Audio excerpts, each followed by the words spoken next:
तो कांग्रेस प्रदेश प्रमुख शक्तिसिंह गोहिले परषोत्तम रूपाला पर शाब्दिक प्रहारो कर्या। सूरतना कामरेजमां जनसंपर्क सभाने संबोधता તેમણે આ પ્રહારો કર્યા।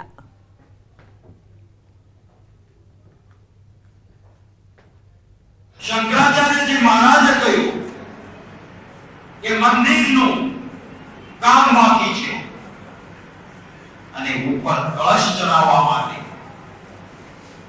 એ મંદિરના બાકી કામને ઉપર કરવા માટે મજદૂર ઉપર ચડશે, નીચે રામલલ્લાની મૂર્તિ હશે તો મજદૂરના ચરણ એના પગ એ રામની ઉપર આવે, આ પાપ લાગે, આ પાપ કહેવાય। આમ છતાં ભાજપવાળાએ શંકરાચાર્યજીનું ન માન્યું અને એટલે ભગવાન રૂઠ્યા એટલે રૂપાલાની જીભે બેઠ। તો ક્ષત્રિય સમાજના આંદોલન અંગે મોટા સમાચાર સામે આવ્યા છે। ક્ષત્રિય સમાજના આગેવાનો હવે ખોડલધામ ચેરમેન નરેશ પટેલને મળશે।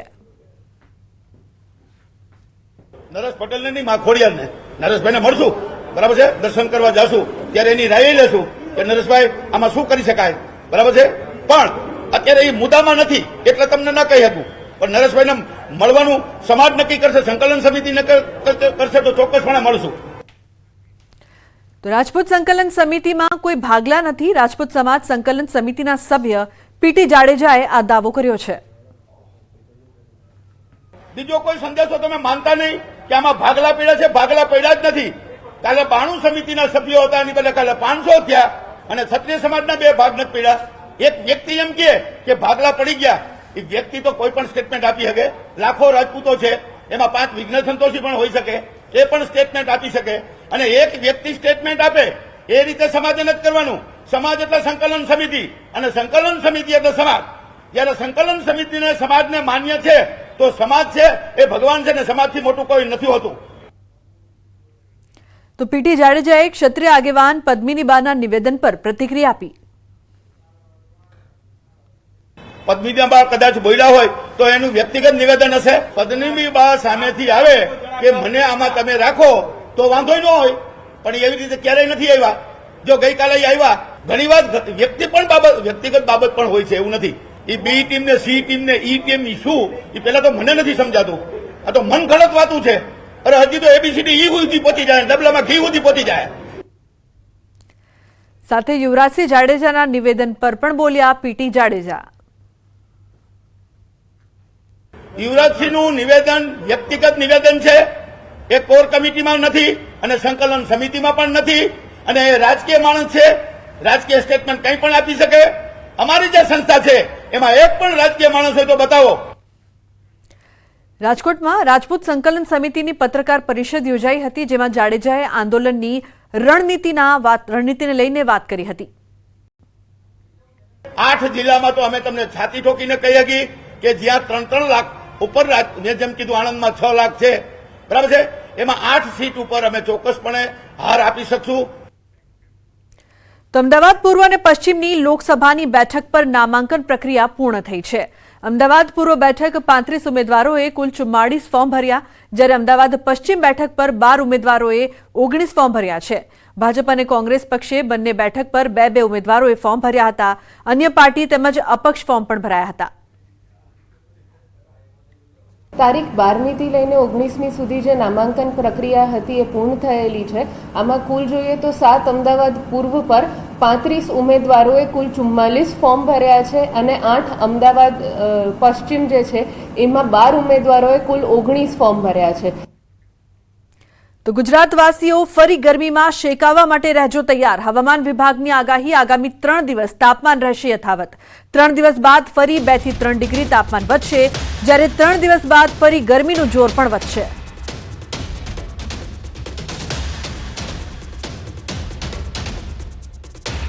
पवन का दिशा है अभी westerly to north westerly direction में है, लोअर लेवल में, and weather was dry reported during the last 24 hour. No heat wave reported over the region and maximum temperature reported Amreli, which is 40 degree centigrade, and at Ahmedabad it is 39.5 degree centigrade, जो कि हम जो देख रहे हैं -2.1 degree centigrade below with compared to 18th। The maximum temperature Ahmedabad 39.5, जो कल का ऑब्जर्व टेम्परेचर है, मैक्सिमम टेम्परेचर। તો હવે વાત કરીશું તમારી બેઠક તમારી વાતની।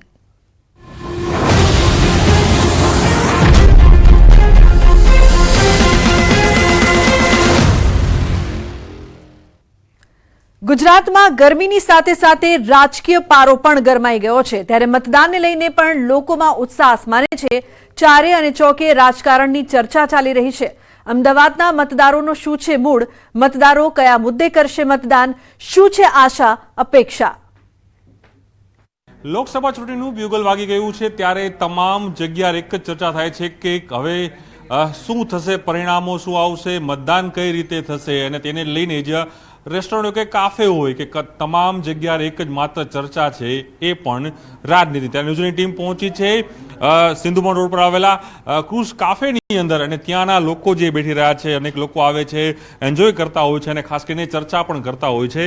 કોફી તો પીવે છે, પરંતુ સાથે એ પણ ચર્ચા થતી હોય છે કે હવે શું થવાનું છે। નેતાઓ જે રીતે નિવેદનો આપે છે, તો સાથે જ પ્રધાનમંત્રીની પણ વાત અહીં થઈ રહી છે, ત્યારે આ જોઈ શકો લોકો છે, બધા લોકો કોફી એન્જોય કરી રહ્યા છે, ચર્ચા કરું તેમની સાથે જ બેઠા છો। ચર્ચા તો માત્ર રાજકારણી જ હશે, શું લાગે છે હવે પ્રધાનમંત્રી નરેન્દ્ર મોદી ફરી એમ કહે છે કે મારે પ્રધાનમંત્રી બનવું છે? 100% પ્રધાનમંત્રી બનશે જ, બનવું છે એવું બનશે જ, 100% બનશે કે એમના થકી રામ જન્મભૂમિના મંદિરનું જે નિર્માણ થયું મોટું, એ મોટો એ જે પછી આ 370ની કલમ એ હટી, અને આ જે કરફ્યુ દર વર્ષે જ્યારે હોય ત્યારે તોફાન, કોમી તોફાન થતા હતા, એ પણ બધા બંધ થઈ ગયા। તો એમને જ વોટ આપીને એ જ બનવા જોઈએ ને એ જ બનશે જ, પણ એ જ નરેન્દ્ર મોદી સાહેબ જ બનશે। બીજું કે અમદાવાદ શહેર હોય, ગુજરાત હોય કે સમગ્ર ભારતની અંદર એક વિકાસ પણ જોવાતો હોય છે। પહેલાંના રોડ રસ્તા તમે જુઓ, પહેલાંના વિકાસ તમે જુઓ, બ્રિજ જુઓ, અને તમે ગાર્ડન જુઓ, અને પબ્લિકના હેલ્થની ચિંતા કરવાવાળી આ સરકાર હોય તો આપણે એ પણ જોવાતું હોય છે। એટલે આ ભારતીય જનતા પાર્ટી એ જે છે એ અમારા માટે એ યોગ્ય જ છે। નરેન્દ્રભાઈ પીએમ બનશે અને એ જ દેશના હિત માટે છે। સાંસદ અમારા સાંસદ લોકપ્રિય, અમને તો હું અત્યારે જે બેઠું છું એટલે ઘાટલોડિયા વિધાનસભા અને ગાંધીનગર લોકસભા લાગે છે, એટલે અમારા જે લોકસભાના નેતા છે એ તો અત્યારે અમારા માટે નહીં, દેશ માટે પણ એટલા મહત્ત્વના છે કે એમના માટે અમે કંઈ બોલીશું તે ઓછું પડશે। અત્યારે ઇન્ડિયાની તાકાત આપણે જોઈએ તો ધારો કે અત્યારે દુબઈની અંદર મંદિર બન્યું, તો ત્યાંના રાજાએ ત્યાં જઈને પારણા કર્યા, એટલે અત્યારે ભારતમાં નહીં પણ વર્લ્ડમાં આપણી તાકાત અમિતભાઈ અને નરેન્દ્રભાઈના હિસાબે જે થઈ રહી છે એ ખરેખર કલ્પના બહારની વસ્તુ છે। એમાં ગમે તે કન્ટ્રીમાં આપણે ફરવા જતા હોઈએ છીએ તો ક્યાં આપણને કોઈ પૂછે કે ક્યાંના છો, અને આપણે એવું કહીએ કે ઇન્ડિયાના, તો એ લોકોને બી આશ્ચર્ય થાય। ઇન્ડિયા એટલે આપણે બોલીએ તો સામે એ લોકો નરેન્દ્ર મોદી સાહેબ, એટલે એ બી આપણા માટે ગૌરવની વાત છે।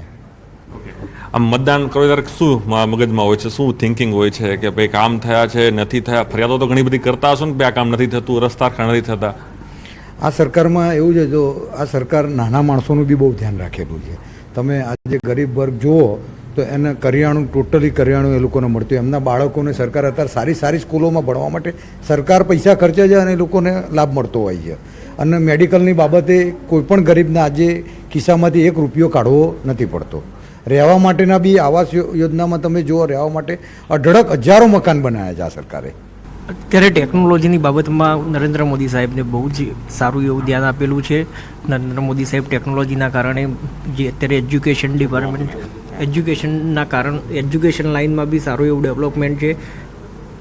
મોદી સાહેબના કારણે, ટેકનોલોજીના કારણે બાળકો ઓનલાઈન શિક્ષણ બી પ્રાપ્ત થયેલા હોય છે, એ બી મુદ્દા સારા છે ટેકનોલોજીના બાબતમાં। એટલે રોજગારી મળે છે? રોજગારીની વાત કરીએ તો યંગસ્ટર, આપ યંગ છો, કોંગ્રેસ એમ કહે છે કે રોજગારી તો મળતી નથી, રોજગારી ખરેખર મળી છે ખરી?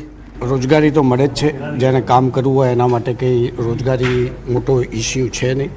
ને સરકારે હમણાં જુઓ, લાસ્ટ 5 વર્ષમાં તમે ઘણી બધી સરકારી ભરતી કરી છે, જેમ કે ક્લાર્કની ભરતી છે, ફોરેસ્ટની ભરતી છે, હમણાં પોલીસની ભરતી જાહેર કરી છે।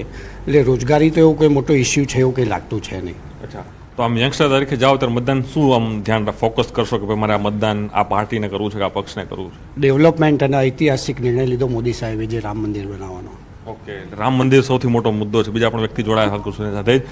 શું તમને લાગે છે સમસમાં વેરા એકદમ શું લાગે છે આ વખતે ચૂંટણીમાં કેવો માહોલ કેવો લાગે છે? માહોલ સારો લાગે છે અને બીજેપીની 400 ઉપર સીટો આવે એવું લાગે છે. આજે તમે ભણેલા હો કે અભણ હો, તમને કામ કરવા માટેની ઈચ્છા હોય ને તો સર તમે કામ કરી જ લેશો. સરકાર સારું કામ કરે છે ભાજપ સરકાર? ડેફિનેટ કરે છે સર. આજે ઓલ ઓવર ધી વર્લ્ડ, હું ખાલી એક ઇન્ડિયા નહીં, ઓલ ઓવર ધી વર્લ્ડમાં આજે ડંકો વાગે છે.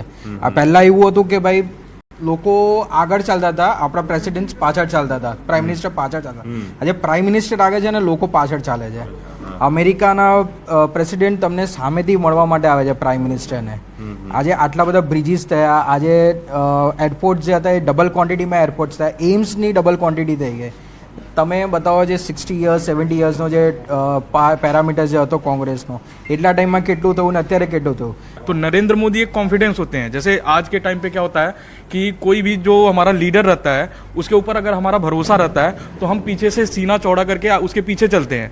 तो वो आज के टाइम पे नरेंद्र मोदी हो चुके हैं, उनके पीछे इसी वजह से सारी जनता है. આ છે તમામ લોકોનો મિજાજ. કોફી હોય, રેસ્ટોરન્ટ હોય કે કમ તમે કોઈ પણ જગ્યાએ જાઓ, માત્ર એક મિજાજ છે. રાજકીય ચર્ચાઓ, એક તરફ ગરમીનો પારો તો બીજી તરફ રાજનીતિનો પણ પારો સતત અપ થઈ રહ્યો છે. લોકો ઓપિનિયન પણ પોતપોતાના છે અહીં આપી રહ્યા છે. ફરી વખત કહી રહ્યા છે કે મોદી સરકાર ફરી વખત એટલે ત્રીજી વખત મોદી સરકાર જ આવશે. કેમેરામેન શર્મા સાથે પ્રણવ પટેલ, ન્યૂઝ 18 અમદાવાદ. તો બ્રેક પહેલા નજર કરી લઈએ મહત્વપૂર્ણ ટોપ 3 ન્યૂઝ પર. મહેસાણામાં કોંગ્રેસ ઉમેદવાર રામજી ઠાકોર દેખાયા. ભુવાજીના આશીર્વાદ લેતા તો તેમને વોટ આપવા સંકલ્પ લેતા ચિત્રોડીપુરાના ગ્રામજનો નજરે પડ્યા. દ્વારકામાં રૂક્ષ્મણી વિવાહનું આયોજન. રૂક્ષ્મણી મંદિરે 56 ભોગ મનોરથ યોજાશે. ભક્તિમય માહોલમાં વિવાહની ઉજવણી.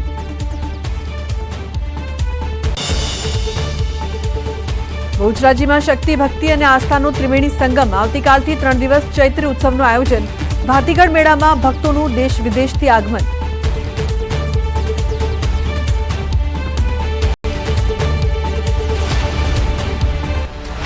મહત્વપૂર્ણ સમાચાર સામે આવી રહ્યા છે તેના પર નજર કરીએ. સુરત લોકસભા કોંગ્રેસ ઉમેદવાર નિલેશ કુંભાણીના ફોર્મને લઈને વાંધો નોંધાવાયો છે. ભાજપ ઉમેદવાર મુકેશ દલાલના ચૂંટણી એજન્ટ દિનેશભાઈ જોધાણી દ્વારા વાંધો ઉઠાવવામાં આવ્યો છે. કોંગ્રેસ ઉમેદવાર નિલેશ કુંભાણીના ટેકેદારો યોગ્ય નહીં હોવાનો વાંધો ઉઠાવવામાં આવ્યો છે. મહત્વપૂર્ણ સમાચાર સામે આવી રહ્યા છે. સુરત ચૂંટણી કમિશનરને ફરિયાદ કરવામાં આવી છે. હાલ ચૂંટણી કમિશનર કચેરી ખાતે ફોર્મ ચકાસણી પણ શરૂ થઈ ગઈ છે. ભાજપ અને કોંગ્રેસ બંને પાર્ટીના લીગલ સેલના વકીલો ફોર્મ ચકાસણીમાં ઉપસ્થિત છે. તો મહત્વપૂર્ણ સમાચાર સામે આવી રહ્યા છે. કોંગ્રેસ ઉમેદવાર નિલેશ કુંભાણીના ફોર્મને લઈને વાંધો ઉઠાવવામાં આવ્યો છે, જે બાદ ચકચાર. ચૂંટણી એજન્ટ દિનેશભાઈ જોધાણી દ્વારા વાંધો ઉઠાવવામાં આવ્યો છે અને હવે તેને લઈને તપાસ કરવામાં આવી રહી છે. કુંભાણીના ટેકેદારો યોગ્ય નહીં હોવાની વાતને લઈને વાંધો ઉઠાવવામાં આવ્યો. ચૂંટણી કમિશનરને ફરિયાદ પણ કરવામાં આવી છે. હાલ ચૂંટણી કમિશનર કચેરી ખાતે ફોર્મની ચકાસણી પણ શરૂ કરી દેવામાં આવી છે. તો મહત્વપૂર્ણ સમાચાર સુરતથી સામે આવી રહ્યા છે. કોંગ્રેસ ઉમેદવારના ફોર્મને લઈને વાંધો ઉઠાવવામાં આવ્યો છે અને હવે આ મામલે અહીં તપાસ પણ કરવામાં આવી રહી છે. ફોર્મની ચકાસણી કરવામાં આવી રહી છે. કુંભાણીના જે ટેકેદારો છે તે યોગ્ય નથી, આ વાત કરવામાં આવી છે, જે બાદ સુરત ચૂંટણી કમિશનરને ફરિયાદ કરવામાં આવી છે. તો ટેકેદારો યોગ્ય નથી, આ મુદ્દો ઉઠાવવામાં આવ્યો છે, જે બાદ સુરત ચૂંટણી કમિશનરને પણ ફરિયાદ કરવામાં આવી છે અને હવે આ મામલે કાર્યવાહી કરવામાં આવી રહી છે. ફોર્મને લઈને જે વાંધો ઉઠાવવામાં આવ્યો છે તેની પણ તપાસ કરવામાં આવી રહી છે. ચૂંટણી એજન્ટ દિનેશભાઈ જોધાણી દ્વારા આ વાંધો ઉઠાવવામાં આવ્યો. કુંભાણીના જે ટેકેદારો છે તે યોગ્ય નથી તે વાત ઉઠાવવામાં આવી છે. સાથે સુરત ચૂંટણી કમિશનરને આ મામલે ફરિયાદ પણ કરવામાં આવી રહી છે. તો હાલ ચૂંટણી કમિશનર કચેરી ખાતે ફોર્મની ચકાસણી કરવામાં આવી રહી છે. જે વાતો કરવામાં આવી તેની પાછળ તથ્ય કેટલા છે, શું આજે વાંધો ઉઠાવવામાં આવ્યો છે તે સાચી વાત છે, જે વાંધો ઉઠાવવામાં આવ્યો તે અંગે પણ તપાસ કરવામાં આવી રહી છે, જેના માટે હાલ ફોર્મની ચકાસણી કરવામાં આવી રહી છે. ખરેખર ટેકેદારો યોગ્ય નથી કે કેમ તે અંગે પણ તપાસ થઈ રહી છે. સુરત ચૂંટણી કમિશનરને આ મામલે જ્યારે ફરિયાદ કરવામાં આવી ત્યારે હવે ચકચાર મચી છે. ભાજપ ઉમેદવાર મુકેશ દલાલ દ્વારા એજન્ટ દ્વારા વાંધો ઉઠાવવામાં આવ્યો છે. તો સુરત લોકસભા કોંગ્રેસના ઉમેદવાર નિલેશ કુંભાણીના ફોર્મને લઈને વાંધો ઉઠાવવામાં આવ્યો છે. કીર્તેશ લાઈવ જોડાયા છે વધુ માહિતી આપવા માટે. કીર્તેશ, મહત્વપૂર્ણ સમાચાર, ફોર્મને લઈને જે વાંધો ઉઠાવવામાં આવ્યો છે, શું અપડેટ્સ?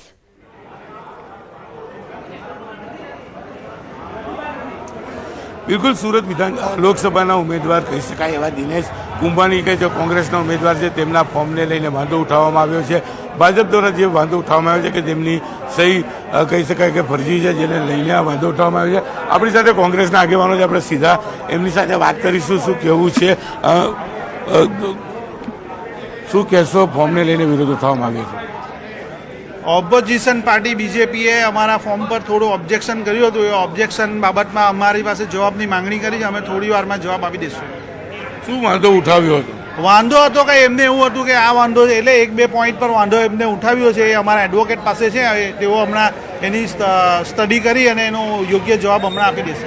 બિલકુલ આ હતા વિપુલભાઈ ઉધનાવાલા, કોંગ્રેસના યુવા કાર્યકર્તાઓ. જે પ્રકારે વાંધો ઉઠાવવામાં આવ્યો છે, આ જ પ્રકારે જો વાંધો રહે તો ચોક્કસપણે કોંગ્રેસને મુશ્કેલીઓ વધી શકે. તમે દ્રશ્ય સીધા જોઈ શકાય છે સુરત કલેક્ટર ઓફિસ ખાતેના, કે જ્યાં આગળ બંને પક્ષના ઉમેદવારો પહોંચ્યા હતા અને જે પ્રકારે કહી શકાય કે થોડીક વખત માટે શબ્દોનું ઘર્ષણ જોવા મળ્યું હતું.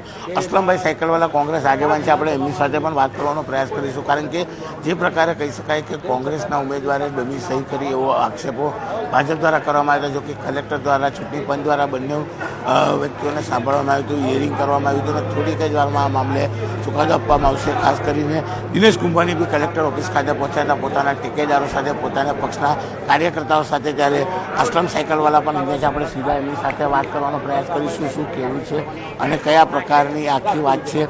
અસલમભાઈ, શું વાંધો ઉઠાવવામાં આવ્યો હતો, કોને વાંધો ઉઠાવ્યો હતો અને હવે શું?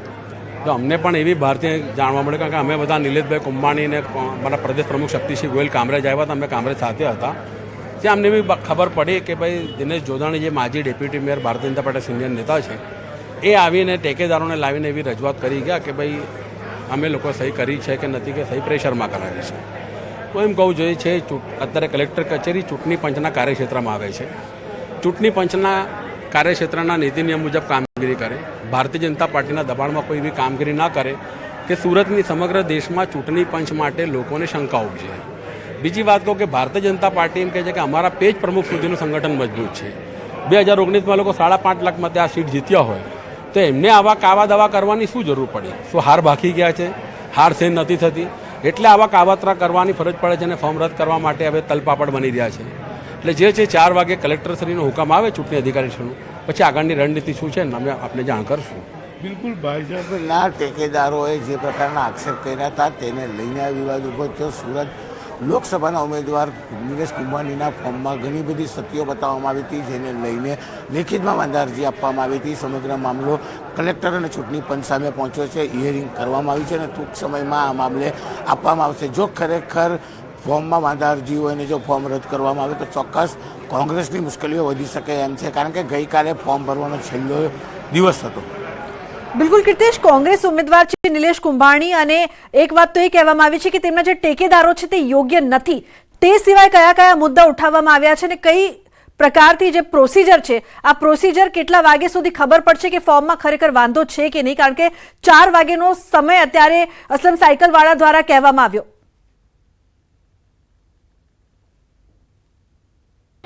બિલકુલ આ મામલે ભાજપના જે લોકોએ આ બાબતે વાંધા અરજી ઉચકી છે અને ખાસ કરીને નિલેશ કુંભાણી પોતાના સમર્થકો ટેકેદારો સાથે અહીંયા આવી અને આ બાબતે કલેક્ટરશ્રીને રજૂઆત કરી ચૂક્યા છે. દ્રશ્ય જોઈ શકાય છે કલેક્ટર ઓફિસ. તો મહત્વપૂર્ણ સમાચાર જે પ્રકારથી સામે આવી રહ્યા છે, સુરતથી કોંગ્રેસ ઉમેદવાર નિલેશ કુંભાણીના ટેકેદારો યોગ્ય નહીં હોવાની વાતને કહીને તેમના ફોર્મમાં કેટલાક ક્ષતિ હોવાની વાત કરવામાં આવી છે, વાંધો ઉઠાવવામાં આવ્યો છે. બીજી પણ ઘણી બધી વાતો કરવામાં આવી છે, જે બાદ અત્યારે અસમંજસનો માહોલ કોંગ્રેસ માટે કહી શકાય કે માઠા સમાચાર સાબિત થશે જો ખરેખરમાં આ ફોર્મમાં ક્ષતિ છે તે વાતની સાબિતી થઈ જાય. હાલ સુરત ચૂંટણી કમિશનરને ફરિયાદ કરવામાં આવી છે, જે બાદ જે ફોર્મ છે તેની ચકાસણી કરવામાં આવી રહી છે. ચૂંટણી કમિશનર કચેરી ખાતે ફોર્મની ચકાસણી કરવામાં આવી રહી છે. કોંગ્રેસના જે ઉમેદવાર છે, કોંગ્રેસના જે કાર્યકર્તાઓ છે તે પણ ત્યાં ઉપસ્થિત છે. ભાજપના પણ ત્યાં કાર્યકર્તાઓ ઉપસ્થિત છે. ભાજપ ઉમેદવાર મુકેશ દલાલ દ્વારા વાંધો ઉઠાવવામાં આવ્યો છે.